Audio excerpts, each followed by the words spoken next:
What's up, guys? Welcome back to the Hoop Portal. BYU versus North Carolina just ended. Here's our instant reaction. There's a few things we want to get into, mainly from the point of North Carolina's side. First and foremost, Caleb Wilson looks just as good, if not better, than advertised. He looked legit offensively, 22 points. He looked great defensively, 10 rebounds, a few blocks, high motor. Him and Henry Vasar look like legit defensive blockers and shot alterers.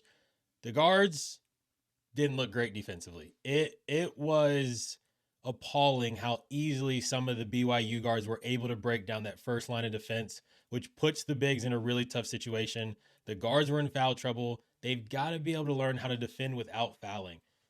At the end of the game, you saw Hubert Davis go into this, we're going to sub Evans out and get Powell in. That's a huge concern if you think Evans is your better player and your potential point guard on this team. Having to take your point guard out defensively and try to go that sub in, sub out offense for defense, it's really tough. You're not going to be able to do it every single time down the court. And we saw it at the end when Robert Wright blew right by Evans because Hubert wasn't able to get the Powell substitution in. And from the point guard standpoint, live ball turnovers were brutal. They had 7 turnovers in the first 6.5 minutes. Now, they cleaned it up after that, and it looked a lot better, but they struggled a bit with the press until they figured out BYU was not actually trying to force turnovers. They were seeing what North Carolina was going to give them. They were trying to force passes. It was speeding them up. We don't have a legit point guard. For Evans, I think it's going to take time for him to adjust from a Mountain West conference, which is still super solid, difficult conference, to the ACC, and having his first game, real live situation like that, being with BYU is really, really tough. Robert Wright's a great defender. BYU is extremely lengthy. It's a tough situation to go into no matter what. And he looked like he struggled. It looked like he wasn't really ready for the moment. And that's where this team is going to have its biggest problems. We talked about this after the NBA opening night. The Rockets not having a true point guard. If you can have as much talent as you want around a point guard, you have great bigs. I think you have really solid wing play. Caleb Wilson looked legit. Seth looked decent as well. If you don't have that point guard to settle things down, to control the offense, to not worry about the press in games like what tonight was against BYU, and we're going to take part of it with a grain of salt, yes, because it was exhibition. It did look extremely ugly.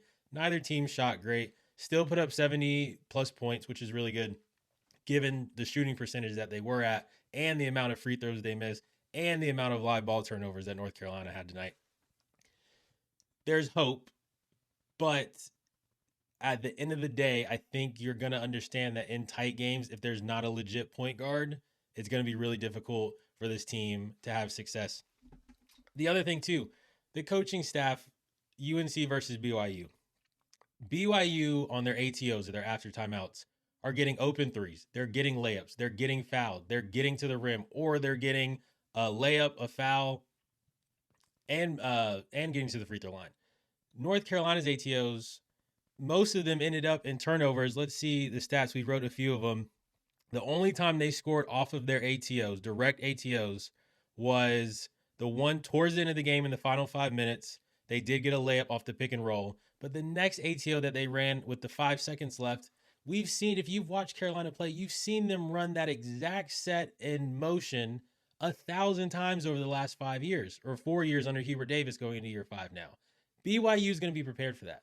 Other teams are going to be prepared for that. You have to be able to come up with something different that gives your guard options. If Seth is not open on that off the veer screen coming down the backside past half court, there's no other option. Watch Kebaketa when BYU. It looks like, I don't know if Kevin Young exactly said it, I'm not in the huddle, but as soon as that ball is handed off, Kebaketa is already backing off Henry Vasar because he knows the option's not going back to him. And there's 2 people on Seth, and you can't ask Seth Trimble to make that shot over 2 lengthy guards like that. There's not very many guards who would be able to. Which, again, you have a player like Wilson who's gotten 22 points and 10 rebounds in his exhibition debut with North Carolina. He can't get a shot in the last 5 minutes. He got 1 and then 2 other possessions ended up with a ball in his hands, but it ended up with a swing across the other side of the court to Powell or to Seth or to Evans. I don't understand how you have a player who's playing that well, someone who's aggressively looking for a shot, and say, we're not going to give you the ball. Basketball is very simple, and you don't need to make it that complicated. The coaching staff, this tonight at times looked like these were mistakes or things you would understand from a coaching staff going into year 1. This staff is going into year 5. You have the ATOs look BYU up top, Carolina look down low. BYU switching the defense constantly, even within same possessions, or coming out of ATOs, throwing a 2-3 zone, throwing a 1-3-1 press, throwing a 1-2-2 press back into a man-to-man. North Carolina did not look ready for that. And there was no counter action to that from the coaching staff. When you have a team that you know is going to switch up defenses when you get the underneath on ATO, you have to send in 2 play calls. And 1 play call has to be for man-to-man, and 1 play call has to be for zone. North Carolina didn't have that. And they looked in shambles and just like they didn't know what was going on at times. And the ATOs are the same plays over and over again that we've seen over the last few years. And it just all kind of was this conundrum at the end of the game where you do actually have a chance to tie the game or take a 3 and win it. And the play call is a play call we've seen multiple times in Chapel Hill over the last 4 years. That BYU would be prepared for. That is really easy to defend because there's no option. The Robert Wright kick to the corner 3 to put BYU up 3, I think just under the 4.5 minute mark or just under 4.5 or 4 minutes. That was a play designed to get your guard downhill, and he has multiple options. If the layup is taken away, he's not even looking. He kicks that ball to the corner, and it's not a great pass, but it's so wide open because there's so much movement and so many options that you're able to get a wide open 3, and it completely changes the game. They won by 2. That 3-pointer was a part of the difference. There's hope. There's reason to believe. I think this team is going to be pretty consistently to what it was like last year. 3-5 in the ACC, 20-23 wins. I think they have to beat Kansas. If they are not able to win that game against Kansas on Friday night, a week from tonight, in Chapel Hill, a down year for Kansas, then I think it is going to be a really tight pressure-filled year, not only for Hubert Davis, but for the entire athletic department. And we can see the difference between BYU and North Carolina, who had a point guard, Robert Wright, who was getting them into actions. And he did play great, but it was a big difference having that versus not having a point guard in that situation. You got to clean the free throws up. You got to have some better basketball IQ. You got to have the multiple sets come in. The live ball turnovers are killer. Any turnover is bad, but live ball turnovers that turn into dunks on the other end really, really hurt you. And the last piece here is I'm not sure why Zayden High was brought back to the program. I don't know all the ins and outs of it, but watching him tonight and their lack of trust in going to James Brown, the issue is going to be if Caleb Wilson and Henry Vasar get into foul trouble, there's no big depth behind that. And if the guards cannot contain up top, they're either going to get in foul trouble or let people blow by, and that's going to put the bigs in situations to have to come over and help and get backside reaches, contesting things up top, and get in foul trouble. Last thing on the fouls. It's one thing to get foul calls if you're contesting shots, you're going up for blocks on dunks, things like that. You're being aggressive. Maybe it's an offensive foul or you're trying to take offensive foul because you're in your rotation gap. Carolina had fouls tonight that were just what we would call knucklehead fouls. Fouling on the 3-point line, fouling because you're just getting blown by, fouling because you're trying to reach behind.